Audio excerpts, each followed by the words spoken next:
Vaše preosveštenstvo i časni oci, poštovana braćo i sestre, pomaže Bog. Iskreno mi je zadovoljstvo što u svoje ime, u ime sela Drušići, mogu da vam poželim dobrodošlicu jednom zdravicom koja kaže ovako. Kraj carevog glaza, riječi pretačem u djelo, da se čuje nadaleko, da predstavljam svoje selo. Običaje čuvam i tome se jako dičim, da sačuvam tradiciju kroz pjesničke svoje misli. Odavde se čulo za mnogo čestitih junaka, da Bog da vam svaka muška glava bila takva, da poštujete jedni druge sve u zdravlju i veselju, a ja dođe hođe da ispunim sebi želju. Da nazdravim vam plemenici, živi i zdravi mi bili, sa potomcima se ponosili, prađedove ne zaboravili.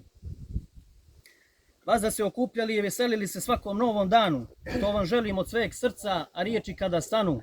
Vinogradi neko žive, a poj gusala kroz brda, što se širi, uvijek da vas okupi i zavađeno da pomiri.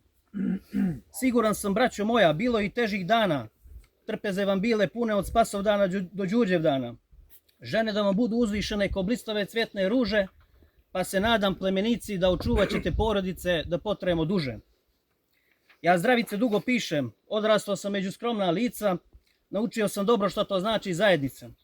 Potomak sam morskog vuka, prepoznaju me svuđu svijet, kažu perspektiva momak, dobara i lijep. Neću pričati ja o sebi i hvaliti se među rime ove, ja sam ipak samo čovjek koji ima svoje snove. Pa da ima snove svako, to je moja želja, kažu čovjek valja samo ako dolazi sa sela.